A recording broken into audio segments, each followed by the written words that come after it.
Alex to say hi to us. Kanisa Bwana Yesu asifiwe. Jina langu ni Alex Kijiji. Nasoma katika chuo kikuu cha Mount Kenya University mpaka Sio Campus. Nimeandamana na wakili Kimatileo kwa sababu yeye ni baba wangu wa kiroho. Asanteni sana. Amen. Alex is one of my mentees. We have a number of others who are ministering in different places. But we thank God for this opportunity. Thank you, Super, for the opportunity to be with the keyboards again. I think those who have been here for a while know that Ministry of Again. Back when Daniel was here, I remember I came to share the word of God here. And I thank God for this word that we have come. Hallelujah. Super requested come back in the beginning of the year, which is Sunday, would we book you? And I remember that time we had scheduled some time back in May. But it happened that Sunday we had scheduled was the Peter's Sunday. At the same time, I think I was to be with my other preachers in my local church, where I come from, that is in Maua Circuit in Abedisino. Praise the Lord. I'm an accredited preacher with the Methodist Church in Kenya. And by the grace of God, currently serving as a legal counsel for Methodist Church in Kenya. I was requested today afternoon to share in a seminar on a family law. We shall deal in details at that time. But this morning I was asking the Lord, what would I share? And the Lord was giving me quite a number of things. But I will share shortly what the Lord allows us to cover. By the grace of God, probably we will pick more details in later. And I thought we can deal with what we call the battles that you must fight, but also the battle of the family before we come to see in the afternoon, which I encourage each one of us to practice on the matters of family law. Hallelujah. Praise the Lord. Probably, for those who didn't get my name, I'm Charles Kimani. My law firm is Charles Kimani and God Advocate. Our reading scripture from our program, we were given our reading scripture from the book of John 14, 8 to 17. But because of what we need to cover the better part of the day, I picked our theme to be from the First Chronicles 4 verse 10 on Jabez's prayer, which he was dealing with the issues of foundation from his family. There are 4 battles that each and every person must fight in order to arrive at a certain destination. 1, every man or a woman must fight the battle of a home. The battle of a home is one that we have defined from the Bible between Jacob and his brother Esau, where they are fighting on who shall come first. And this as a link with a number of things that happens within our lives. Praise the Lord. You will realize later on the life of Jacob and the life of Esau as a connection from where they originated. And that's why we find the Bible is talking of back in the book of Malachi that Esau I hated and Jacob I loved. Therefore, from the time they are being born, each of them has a life that they have been assigned. Some in the trouble they will go, others in the enjoy, they will go through. But if we can discern the battle in our own lives and then engage in our warfare, we can break through. Hallelujah. And we find that Esau, when he finds that the blessing has been given to his brother, he tells the father, "Are you not anything left for me?" And the father tells him, "If you continue to fight and do not give up, you shall overcome." And later on, truly again, you'll find that Esau did not just dry up. He was increased and he had many children, such that even when his brother is coming back, he sent some people to go and plead with him so that they will not fight him. He can make peace with him. Hallelujah. The second battle that you must fight is the battle of family. You'll find given families or lineage have got different struggles within us. The family is the one that gives you identity.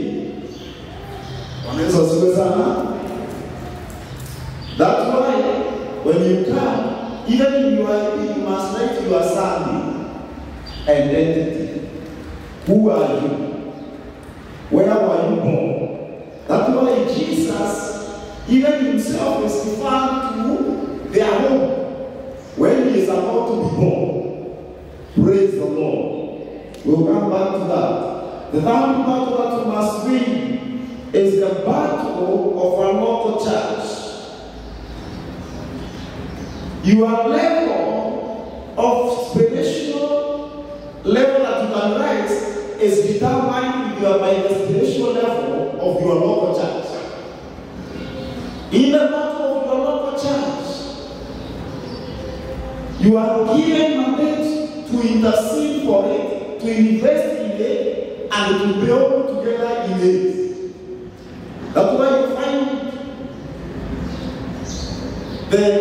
from the Bible, the Apostles, the Act of Apostles, chapter 2.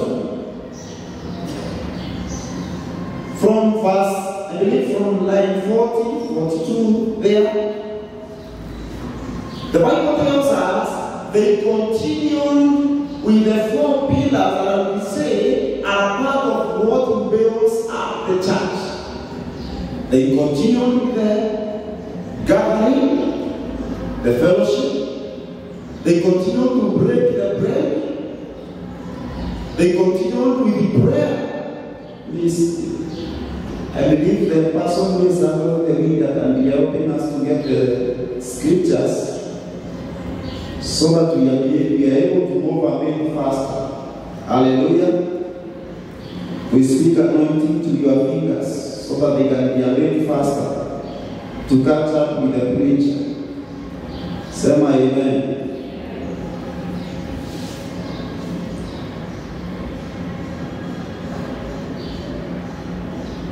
Act of Apostles,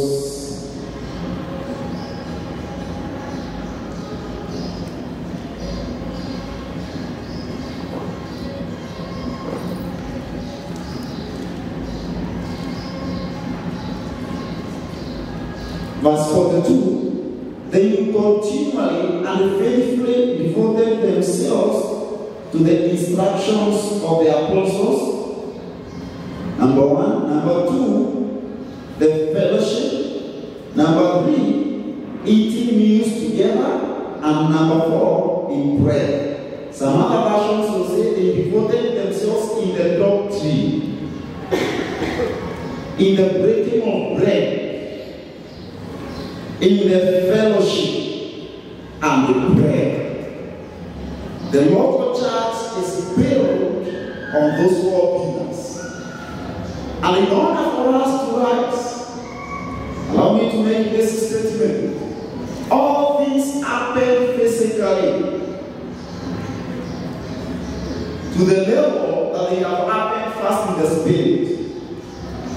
None of us will raise physically beyond your level that you are spiritual. Therefore, it is our mandate and our duty to build up our own fellowship from where we come from. And we build it up by being available for the Bible studies, being available for the fellowship, being available at the time of eating together, being part of this fellowship, and being available for prayers. In the doctrine, it is where we build up one another and we gain stability to fight back the powers of darkness. Hallelujah. It is in the fellowship that we build our welfare, and the intimacy in the fellowship also with the Holy Spirit. It is in the prayer that we raise in the realms to fight back the battles that the enemy set ahead of us. Hallelujah. And the last battle can be the battle of song or mind. A man, the Bible talks of as in the book of Proverbs, as the man thinking he is, so he is. And even our thought, we want to subject them to the Lord Jesus so that he can build us up within the lines that we can be able to progress. Now, the book of Chronicles,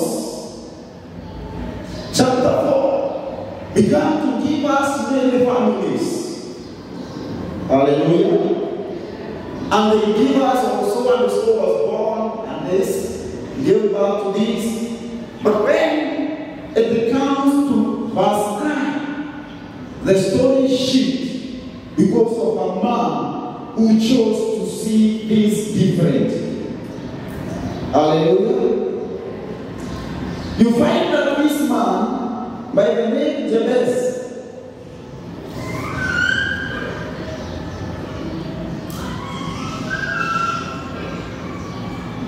he was blessed. The Bible says, now Jabez was more honorable than his brothers. And his mother called him Jabez, saying, because I bore him in pain. Therefore, his battle started from the womb. Because when he is about to be born, it's called womb. Jabez, hallelujah. Why is he called Jabez? What is the meaning? Ambia mwenzako kujitengenezea ibada tafadhali. Hallelujah. Because I bore him in pain. In other words, the name itself means pain.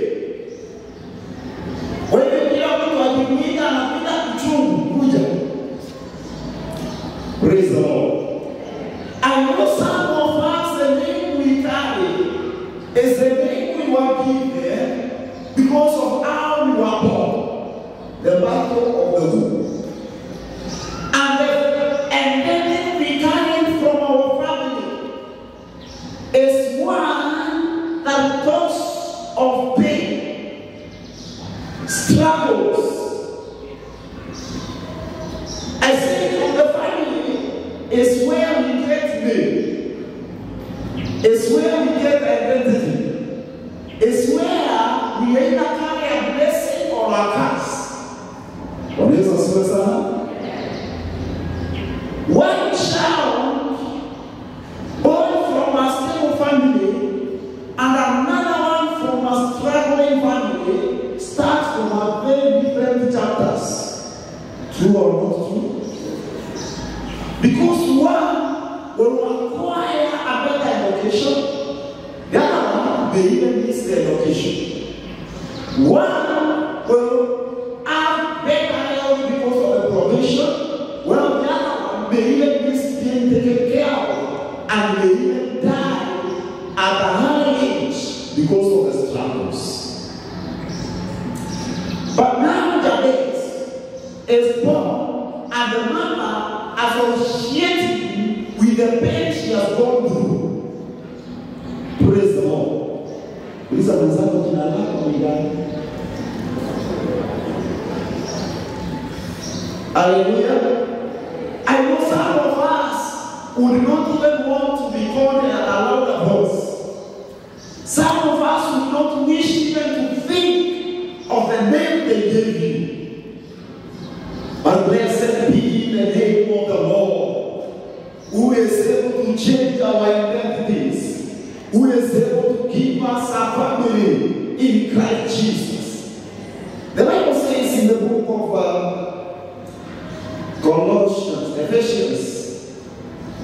Ephesians chapter 3 verse 15. Ephesians 3:15.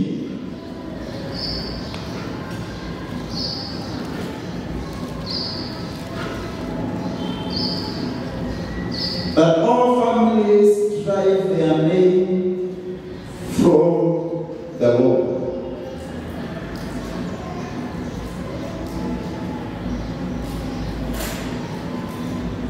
From whom you can give me line 40.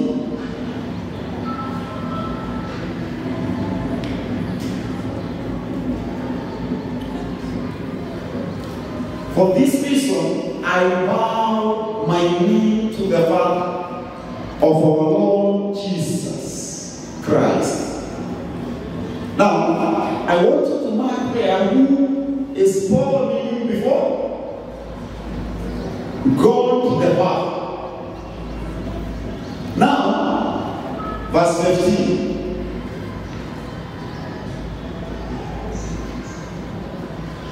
From whom the whole family in heaven and on earth is named. Other versions will say, from whom all families derive the name. Therefore, there is one who is able to give you a better name than the name your mother or your father named. Praise the Lord. Hallelujah. You remember the last born of Rachel, the brother to Joseph, was called who? Benjamin. But Benjamin was called first Benny, to mean pain. But when the mother mentioned the name to the father said, no, you cannot call my son that kind of a name. One is a suicide. The name has a tendency of directing us to a certain given line of life. I don't know if you are called some of the name we mentioned is not meant for you. But you will find the majority of the people who are called Kenyan or Rekut, at some point they became so drunk. True or not?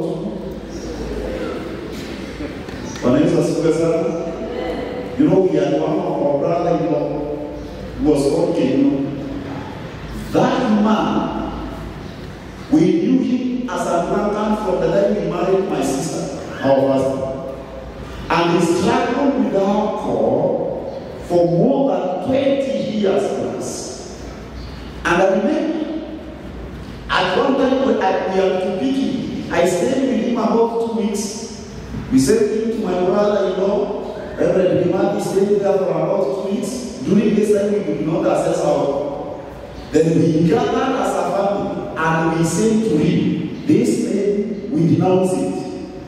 Though they remain to the books, but we remain with him. And we call him a better name that will not be undrunk. Na kiu ya pombe tunaikata katika jina la Yesu Kristo. And since that day, it has been more than 4 years, this man has not tested alcohol. Hallelujah. Some of us, the problem is the name we were given. Get me back to Chronicles 4 verse 10 now. Jabez, knowing this very well, he says, there is something I must fix, and this is my prayer to all of us in the battle of family and in your own name, that you may come to that point and know that you can write your name from the Father. When you kneel before him and call upon his name, he is able to change your name.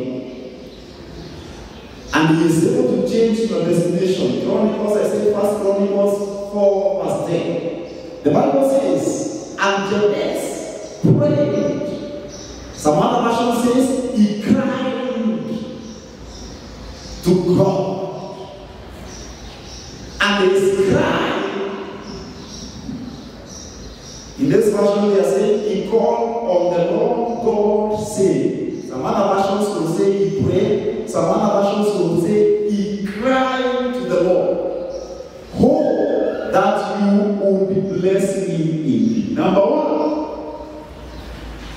in the battle of the family, each one of us ought to call upon the Lord to restore the family blessing.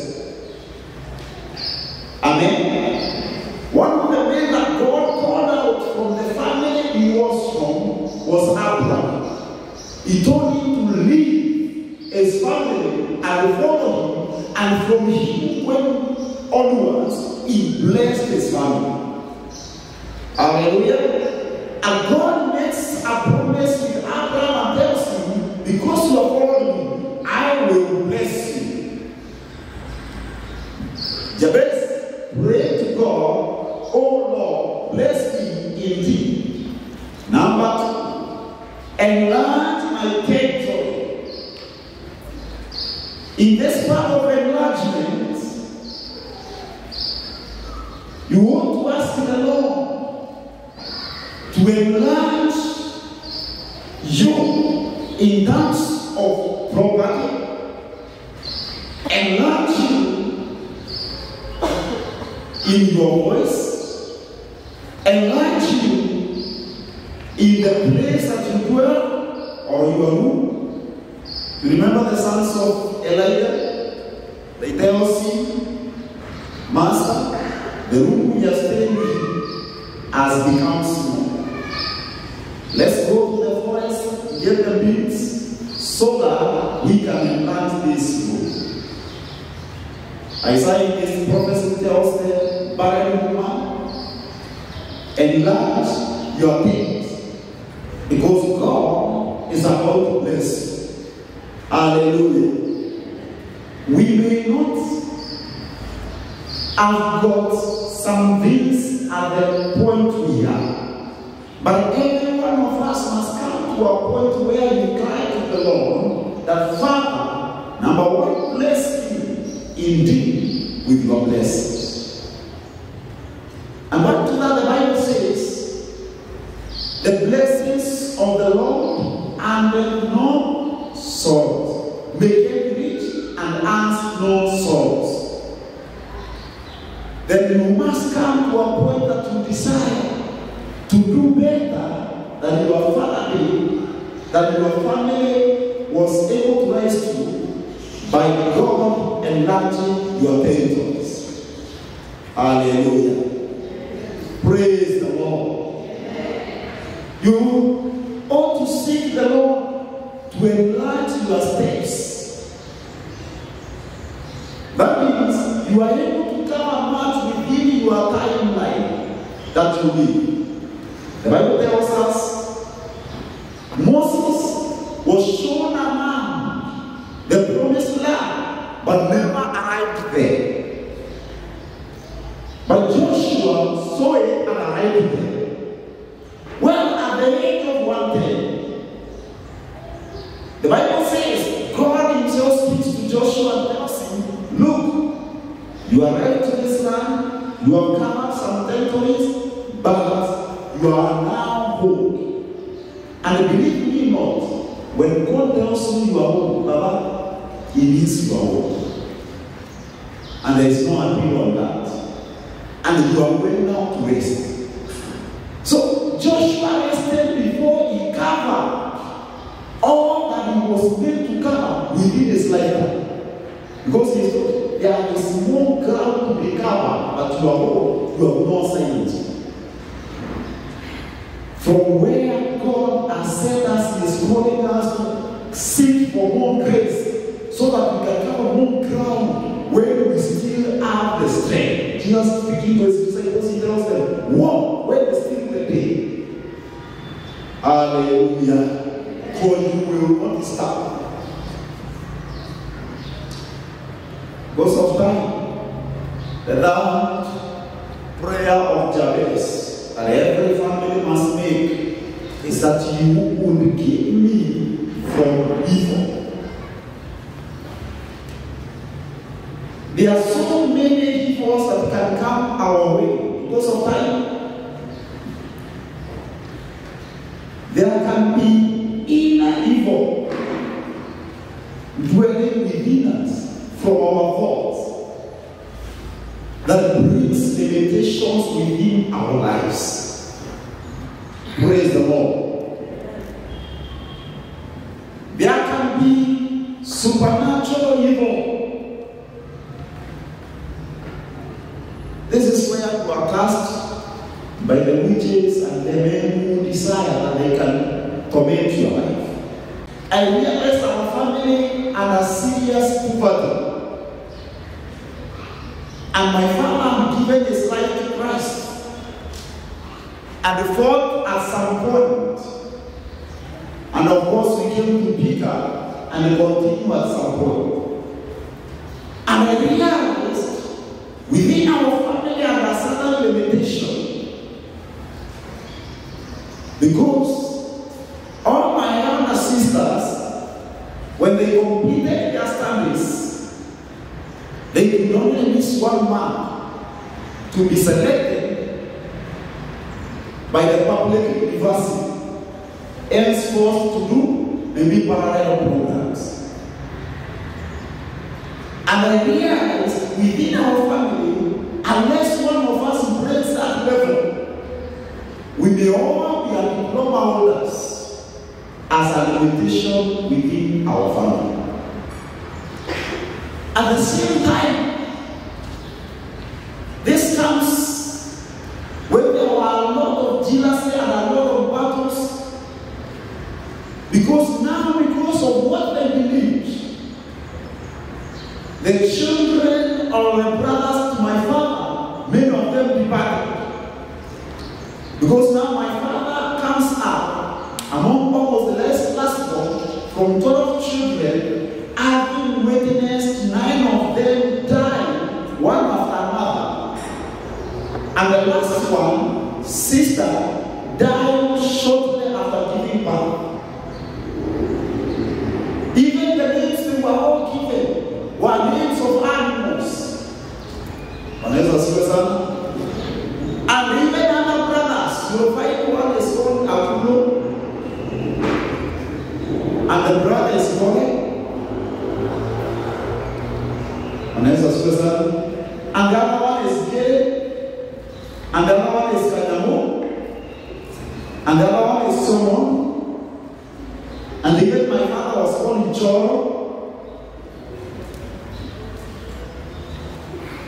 Those who understand the middle names understand what I am saying.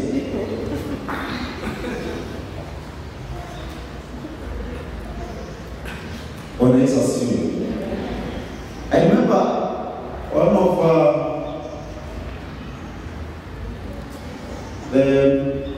the brother to my grandfather, and the son we call Boreasine, and the other son we call Kongai, and the other son was called Moanya Akulo, and the other one was called Gay.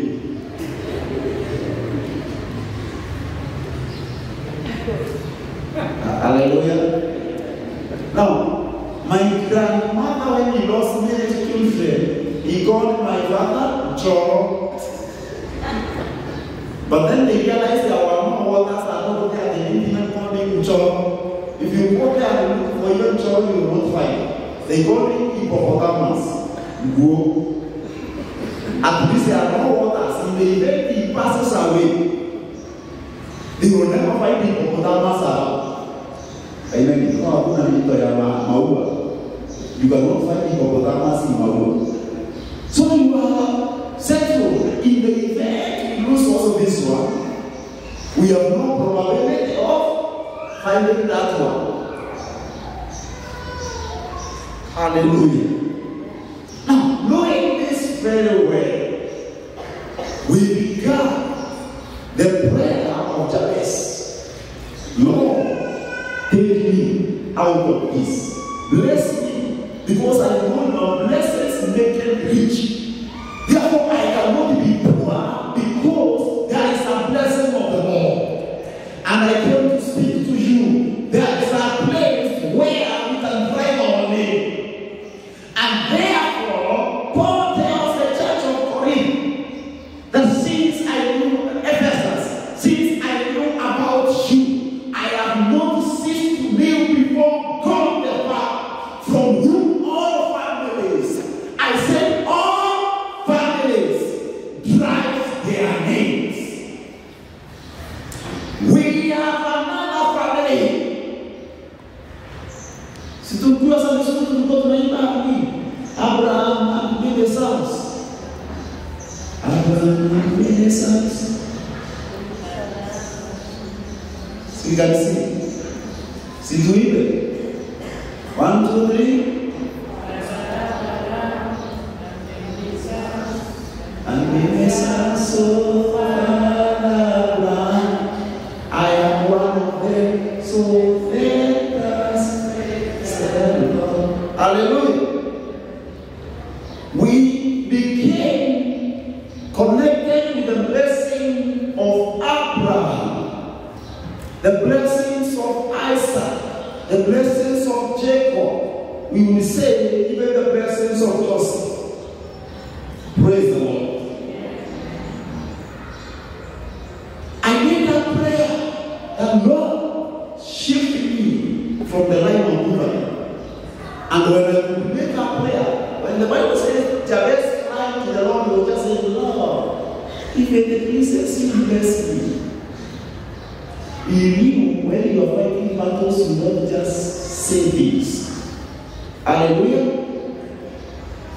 The Bible tells us when Jesus knew that he was going to face the cross at Gethsemane, he prayed to such a point that at some point he began to sweat of blood. And your example, there is another prayer you need to make.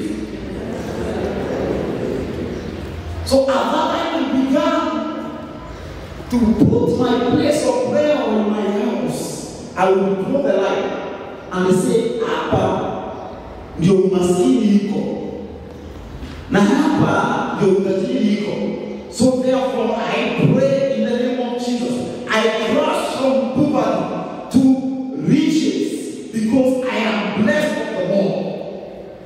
And I renounce the enmity from this family and the limitations from this family. I join the family of Christ through God my Father. And therefore I am a carrier of a blessing, not a carrier of curses and limitations. And I began to declare, I will begin to enter new levels in the name of Jesus. That at that time, I remember when I was in class 2, I had so many years because I could not afford a pair of shoes. So when I enter shule nikutuko. Now of course, many methods will make their way to my feet. And I feel like this is the end of the year exam. Therefore, I was given because I need to do exam with others. Tulikuwa nimeandikwa na chupa mguu na ikakuwa inaweza that I did not go to school. At that time, I remember one time nilienda kwa daktari akaniambia kijana utarudi hapa tena. Tutakuingia polisi kwa sababu unaharibu mwili wako. And I remember mwalimu wangu wa darasa la aliniandikia ya kwamba I was number 60 out of 59. Yaani alionelea hao wanafunzi wakiwa hawajafika 60. Wacha nipeleke 64.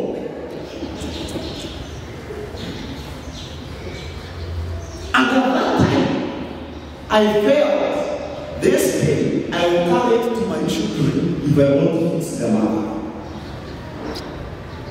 And at that time, I remember going to school.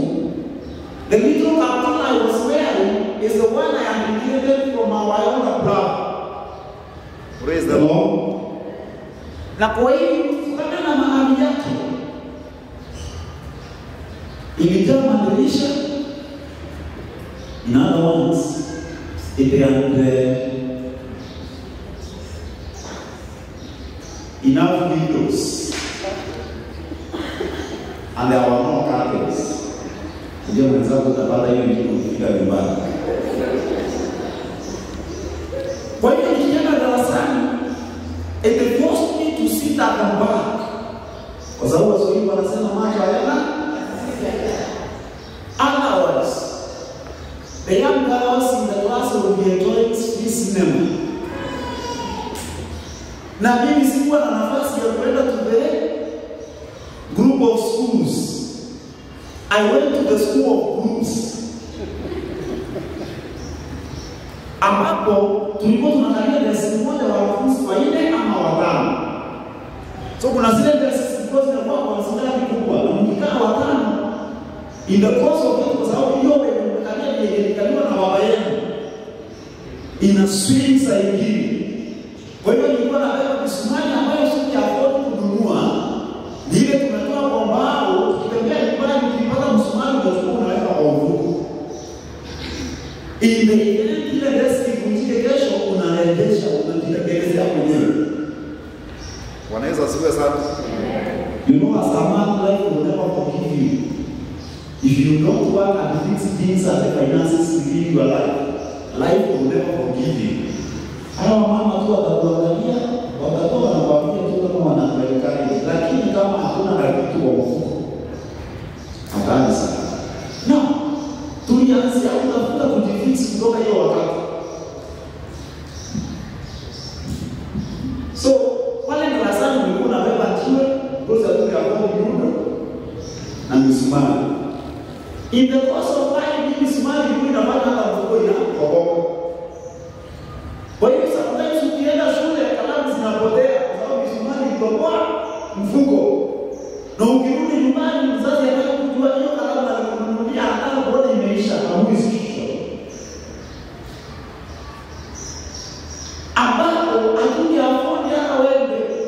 Mwanafunzi anaweza kwa darasa alikuwa tajiri sana. Na wewe unatoka shilingi moja.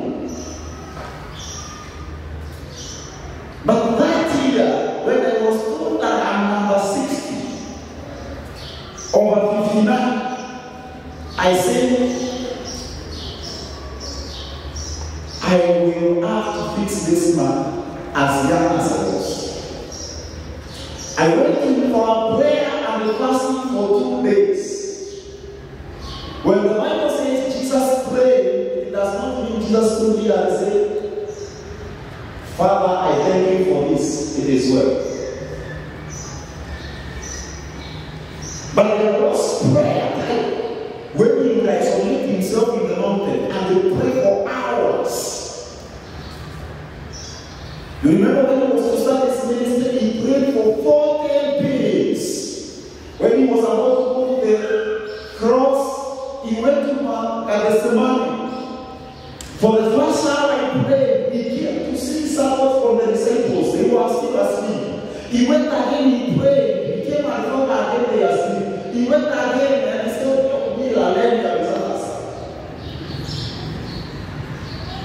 so I made a prayer to the Lord. The Father changed my life. At least let me do well in my academic. As long as I just get a place to sit, I will do well, I will perform. And the following year, I think I was number 4, the first exam we did. And lost top 10 and mostly top 3. My dream was, even with barefooted, even with my kaptura full of windows, I said, at least I'm sure I have enough fresh air. Praise the Lord. When I was sitting at the back, I knew Mungu ni mwema. Nikikaa nyuma ya darasa, hakuna mwenye anaangalia ni nini kinafanyika huko nyuma. Hallelujah. As long as I can see from where I am going, the back does not matter what the car is. Some of us are so much worried by our back and forget where we are going. There is a reason why the windscreen is so big in your car than your side mirror. Because when you get inside, you see where you are going. The only reason for side mirror is to take care of any incoming vehicle behind. Hallelujah. And that prayer, I told God one time I will be an advocate of the idol. I don't care how this situation looks like. I don't know how this will happen. But Lord, bless me indeed that I will change the identity of my family. And as I pray, there is something interesting in that line that you are reading. The Bible says, Jabez says that I cannot cause pain in my family, and it ends by saying, and God granted this prayer.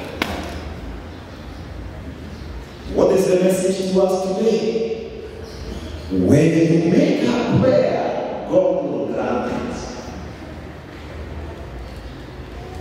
And the Lord opened doors from nowhere.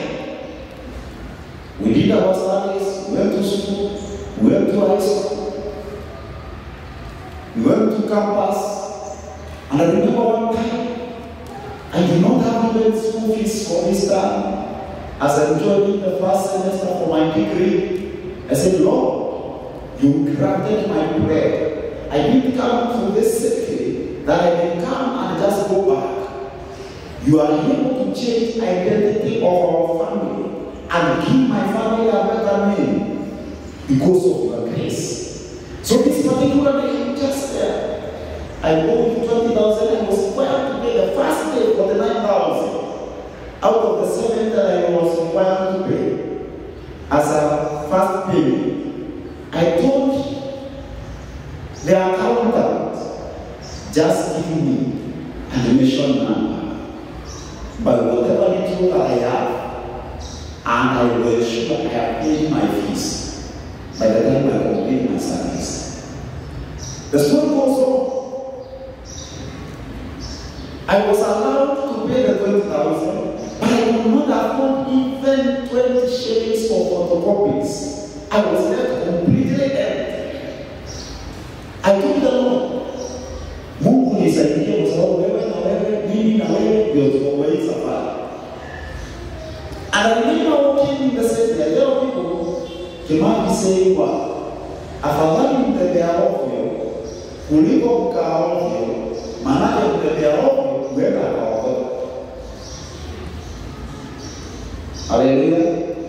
Afadhali mtembea ovyo kuliko kukaa ovyo, maanake mtembea ovyo huenda akaokoka.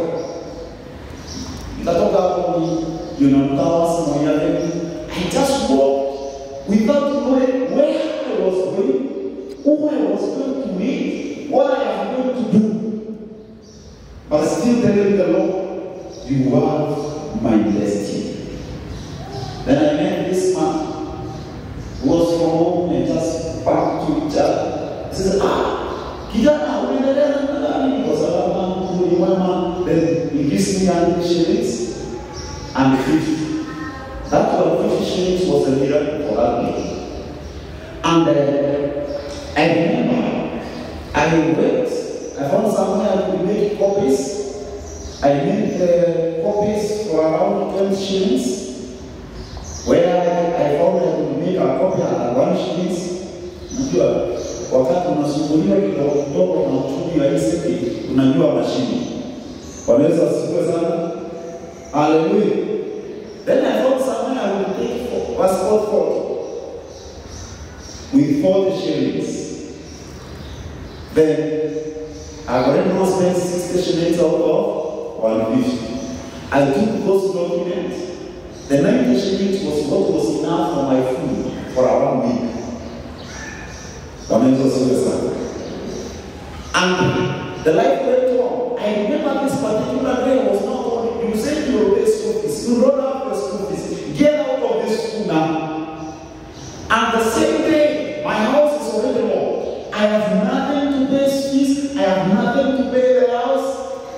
Wakati landlord alikuja akaongezea landlord, nilisema thank you, you have enhanced my security. Kwa sababu kufuribili ni better than tunasema tu better than home. Wanaweza siwe sana. Then I left, and as I got to the school, I asked the school that allow me just to go to the prayer room, because that is where we fix matters.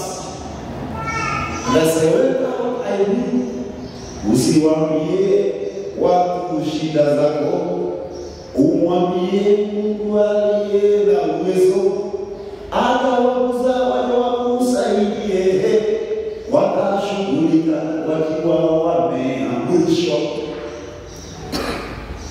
Ukiwaambia watakuteka, ukiwaambia kesho watakusema, mwambie aliye na uwezo, watashughulika wakiwa wameamrishwa. So when I went in a prayer meeting in the morning at 6, I prayed until around 8, and the heavens were open. There was such a move of God that I could not sustain myself even in the class. I was just having tears to drop as I went through my class.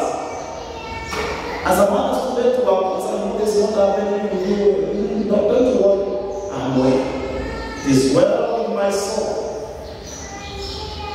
Then as I sat there, I saw the first message.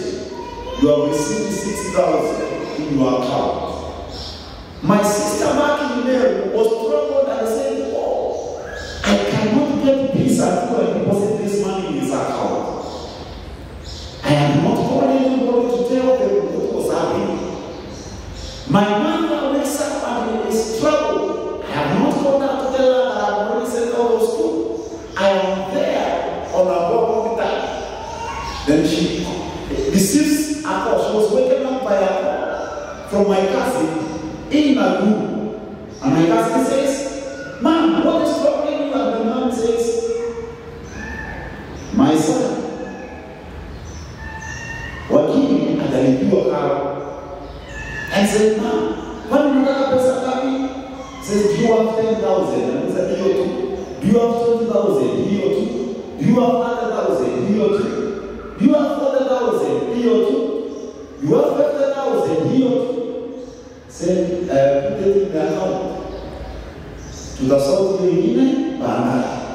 As she got away to deposit this money, meet another man on the way, and this man says, Ma'am, your countenance is not okay. And says, it cannot be okay when I have not paid the fees of my son. He says, you have paid 10,000, you can cover the fees that you are going to pay. Before she get to account, meet another lady who around and says, Ma'am, your countenance is not well. You are not the woman we have known. Says, I cannot be okay because the son's fee is not paid. Says, kuna mama alikuwa apate merry-go-round leo. Huyo tutamrudisha atakuja huko mbele. Wewe utakuleta leo so that you can be okay. And they asked another 10,000. My entire fees and all that I required for that semester was paid in a day. What do I want to say? How we must fix our families is by finding opportunity to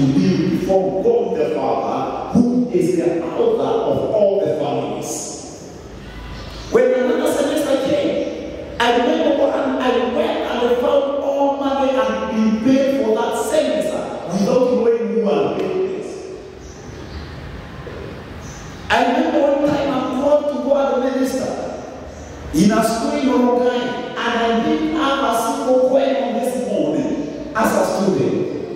And I told the Lord, from my person, the only money that is there is $85. And I need at least not less than 200 shillings to get to the place I need to preach. I need about 300 and I need at least a offer. So I said, Lord, because you called me, you are able to sustain my way out until my life. And as I looked out to my yard, looking for a shop that I will open back in the morning so that I can withdraw the item more, I pay my money and education, you go tell me who I will marry. I wait when I began to withdraw. And I was saying, check your balance. I checked, and the money that was in the account was 580. This 500 did not have a source of who deposited it in my account. But God had provided in His own way. I go for a student council post, and I'm required to make posters. I make posters that are full of errors, and I have to redo them again. But I do not have a single coin. And then I ask God, Lord, I know you as a God who is able to provide. And you sent me in this city so that I can represent you and I can show your glory even in this generation.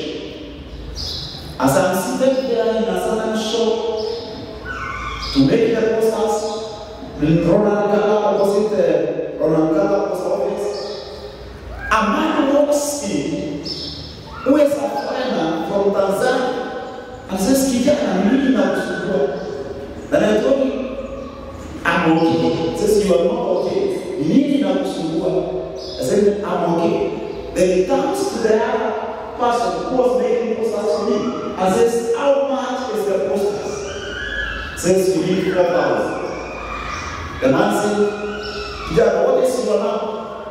And by this 17, then he comes away and paid the entire amount that was required.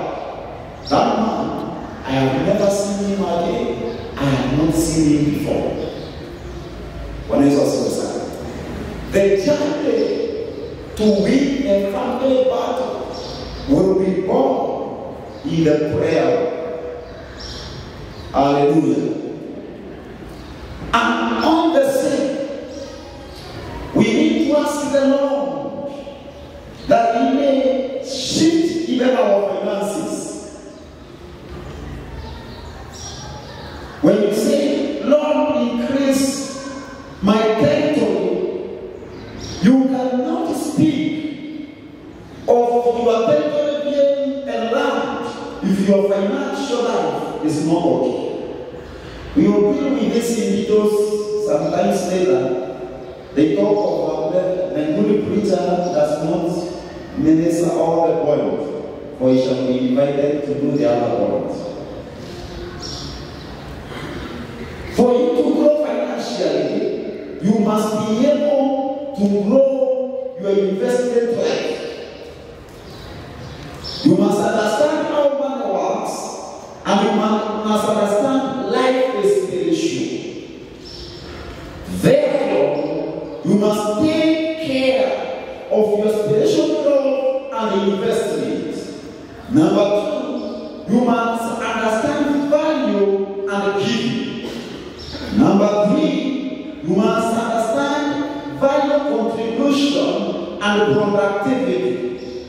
Number 4, you must understand relationship and build up that relationship. The Bible says in the book of Luke chapter 2 verse 52, and Jesus grew in stature and in knowledge, in wisdom, and in favor before men and before God. You must grow in that life mostly of favor before men and before God, because some things that we will get, some assets that we will get that will shift the way your family looks like will be good destiny connectors.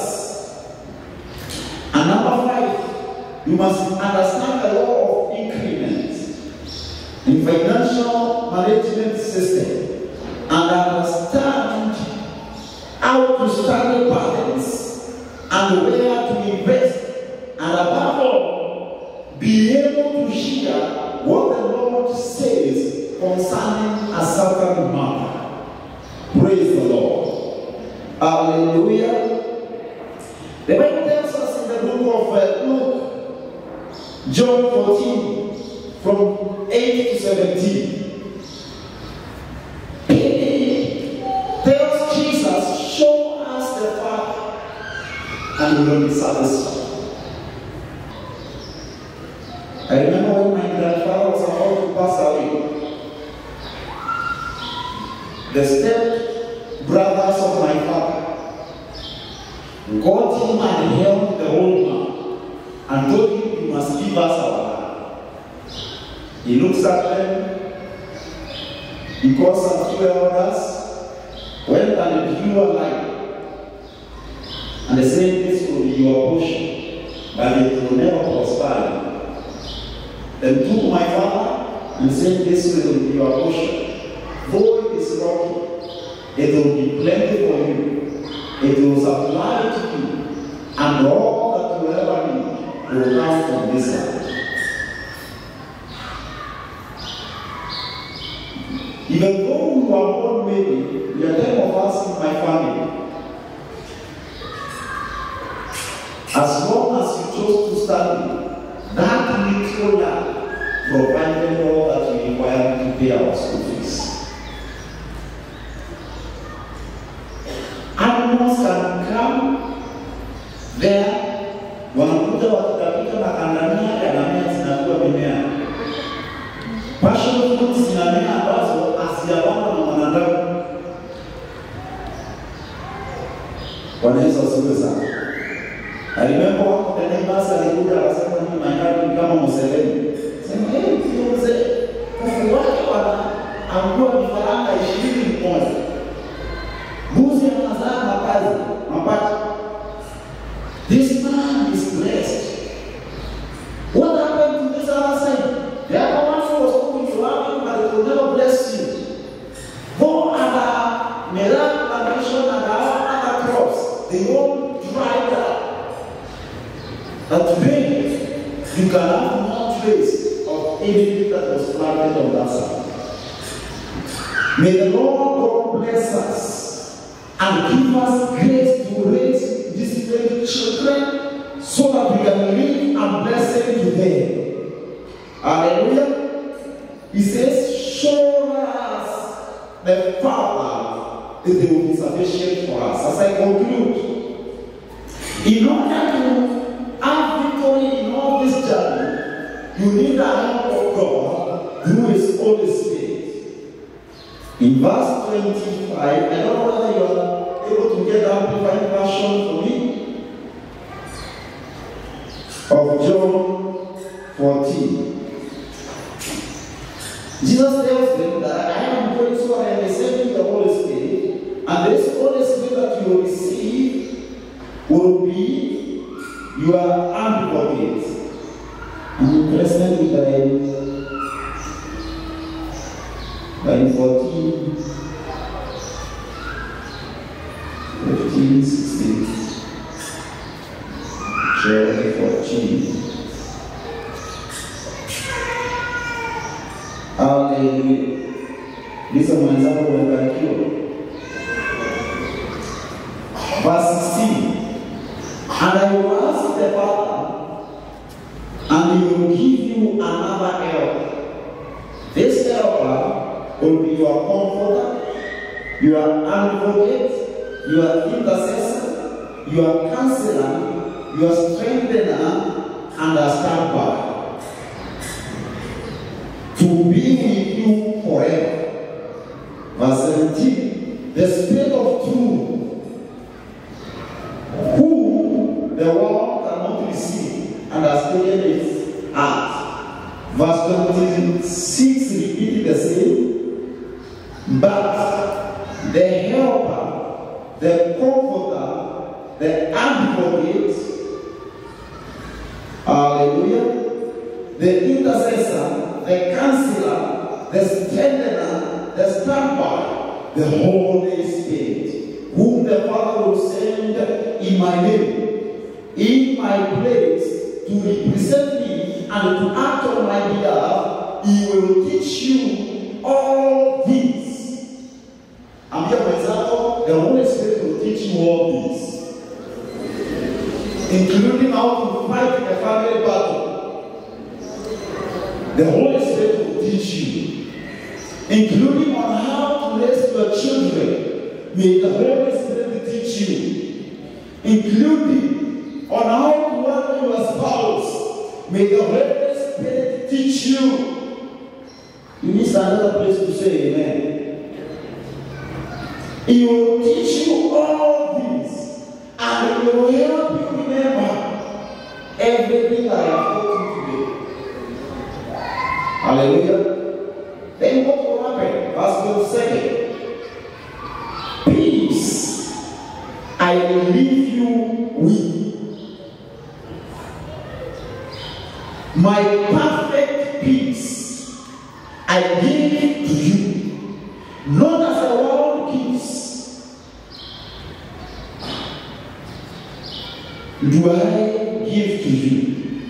Do not let your heart be in trouble, not let it be afraid.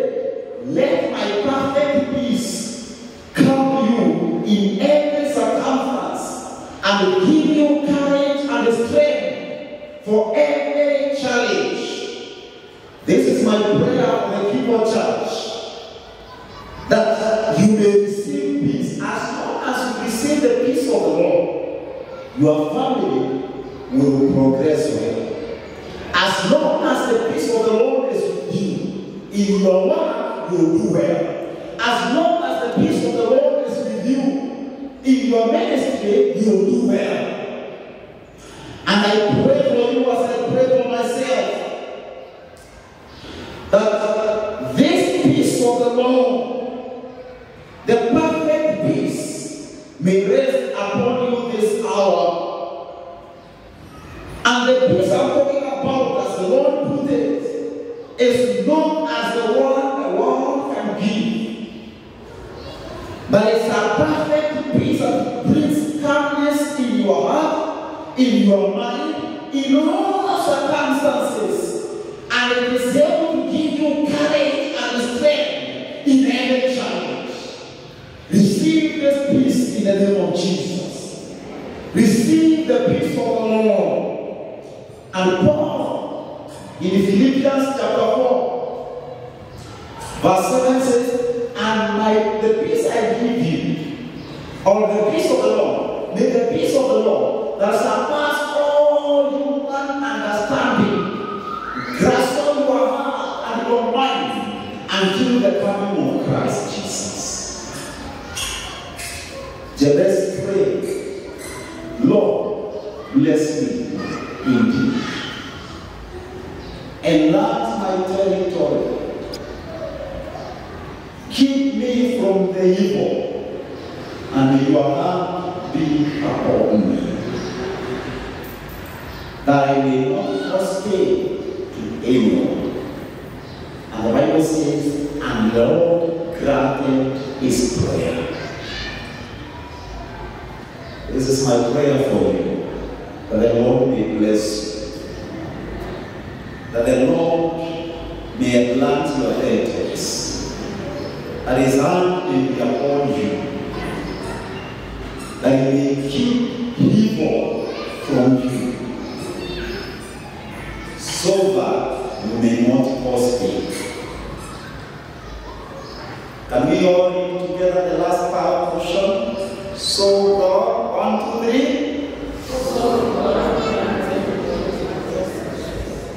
So God granted him all that he requested.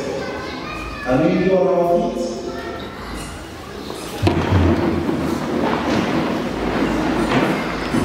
You are where you are. because you have not made a request.